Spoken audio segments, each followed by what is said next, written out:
So following on from last week in Texas, F1 was continuing its America's road trip by heading south to Mexico, also known as the land of Sergio Perez, with drivers taking to the track at the Autodromo Hermanes Rodriguez for the 19th race of the year, and one that is usually highlighted by the post-race celebrations of Checo's dad. Honestly, that man is so happy that he's always smiling, even if, I don't know, his son is completely outclassed by his teammate, or was knocked out in Q2, and then crashed out of the race. Well, I guess he's been smiling a lot this year. Coming into the race, and we now had all full-time drivers with points on the season, as Logan Sargent finished in 10th last time out. All it took was Haas being nowhere, 3 cars ahead of him to retire, and then 2 more getting disqualified post-race. Towards the top of the standings, and McLaren had now overtaken Aston Martin for 4th place in the Constructors' Championship. And this comes even with Lance Stroll now starting to score points again. I mean, it is the first time in 6 races, but hey, better than nothing, I guess. Hey guys, it's Taron and welcome to the On Track channel and to round 19 of the 2023 Formula 1 season. Now, before we get going, as always, just a quick reminder that if you do end up enjoying the video, to give it a thumbs up and also get subscribed to the channel, hopefully bringing out some more content soon. Now, with that out of the way, let's get into my honest review of Formula 1 and the 2023 Mexican Grand Prix.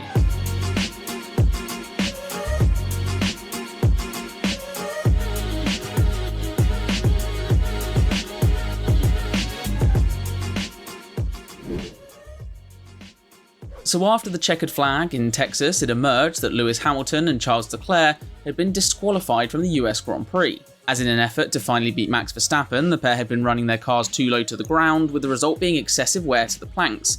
And in the case of Leclerc, it was rumoured to be just 1/10 of a millimetre too much. To be honest though, I'm not overly surprised, as after all, Ferrari's favourite pastime is screwing over their drivers.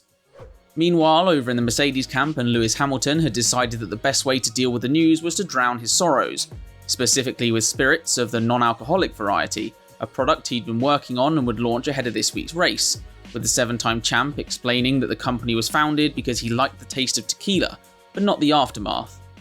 Now, I'm not saying the plan to launch your tequila ahead of the Mexican Grand Prix was intentional, but I most definitely am. Lewis going to be looking like this when he finds out his drink was swapped out for the real thing. And finally, over at Red Bull, when it emerged that Max Verstappen would be accompanied by bodyguards throughout the weekend. I know that Checo fans are desperate to see their man win, but kidnapping Max before the weekend is not how you do it. You need to kidnap the entire front half of the grid. I mean, let's be honest, they're all most likely finishing ahead of Checo. Into some practice, and there were 5 F1 rookies out on track for the first session of the weekend. Well, 4 actually. Teo Porcher spent most of his time in the garage. I guess that is good preparation for next year, given Alfa Romeo decided against a seat for the F2 champion in waiting. At McLaren, and Lando Norris found himself front and centre for the action, as he went skidding over the curbs down at the stadium, clearly practicing wearing down the plank just the perfect amount.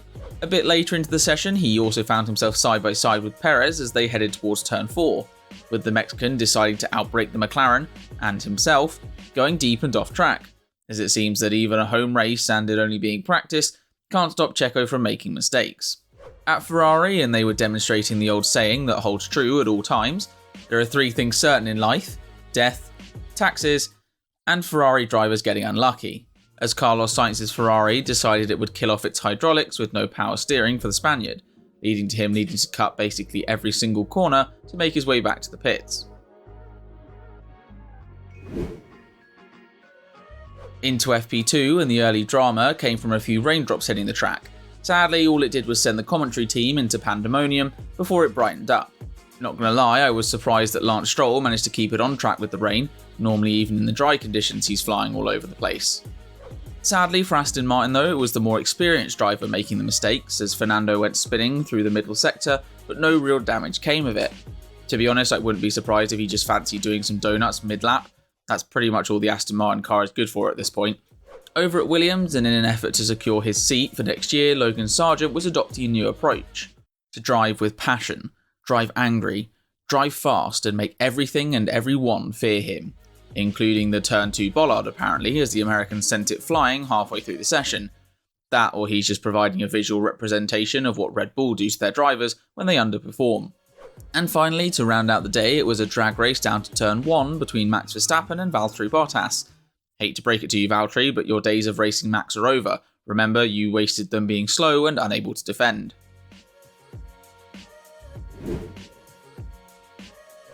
On to Saturday in Free Practice 3, a session that's more accurately named Lance Stroll tries to drive a Formula 1 car. As the Canadian was first off wilderness exploring it seemed before finding his way back onto the track, only to get in the way of Carlos Sainz, who ended up having to spin in sympathy as a result. Pretty sure at this point Lance is honestly just pushing his dad to see how far he can take it before actually having to be dropped. Over at Alpine, and Pierre Gasly decided to turn himself into a Beyblade, spinning his car through the exit of turn 12, the Frenchman deciding he'd just check if anyone was behind him. On to qualifying, and it was a mix of tyres with Mercedes, Ferrari and McLaren all on mediums. For Mercedes and Ferrari that was fine, for McLaren however, not so much, as Lando Norris wasn't able to get a good lap in after 2 attempts and so was down to the final run to get a time in, which would have been fine had Fernando Alonso not turned himself into a rookie at turn 3, as he spun his Aston Martin round to bring out the yellow flags, also meaning that half the grid couldn't set final laps, including, as you might guess, Lando Norris. You know things are going really badly when you qualify next to Lance Stroll. And while those two were busy forgetting how to drive over in the pit lane, and while Max Verstappen and George Russell were also forgetting how to drive, as they both became statues at the pit exit, which caught the eye of the stewards, but no penalties given. On to Q2, and Yuki Tsunoda was making his feelings known, those feelings being hatred and anger towards the rear jacks as he took one out while exiting the pit lane. Well, I say exiting the pit lane, but as has become customary in Mexico, it was like rush hour at the pit exit, with everyone taking the busy motorway approach. By that I mean basically going nowhere. Now once they all eventually grew up, the big winner out on track was Alex Albon, putting his Williams into Q3 with a final lap of the session, knocking out Zhou Guanyu in the process. Until he wasn't, as track limits reared its head and relegated the Williams driver down to 14th. On to Q3, and pretty early on, well, it was quite crazy to say the least. As first off, Perez set the quickest time, which was beaten by Verstappen by half a second on new tyres, all fine so far. And then Daniel Ricciardo showed up just 1/10 behind Max Verstappen, and then if that wasn't enough, the two Ferraris went and gave themselves a provisional front row lockout. And as it would turn out, well, that provisional front row, it became the real thing, as even though the pair didn't improve, no one else really did, leaving Ferrari 1-2, Verstappen P3, and Daniel Ricciardo P4 ahead of Sergio Perez, who was in P5. Let me tell you something. All right. Let me tell you something. Wait. On to the start then, and Ferrari's lead lasted all of about maybe 20 metres, as it was Verstappen, Leclerc and Perez 3 wide into turn 1, which quickly became just Verstappen as Sergio Perez threw away his entire race by forgetting that Charles Leclerc existed, as he got sent flying at turn 1, clearly taking the idea that F1 drivers are pilots a bit too literally. We're breaking free. With the Mexican making his way into the pit lane and then the garage, letting down an entire country in the process. Meanwhile, Charles Leclerc was left with a front wing end plate that was hanging onto the Ferrari like Checo is hanging onto that Red Bull seat, with the stewards not giving a black and white flag before it fell off, but deciding to investigate after the race.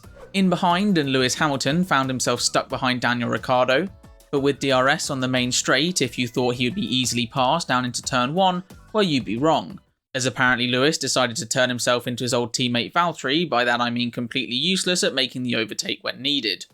However, a few laps later and a second go at it, Hamilton was by, with his reward being the joy of sitting behind Carlos Sainz.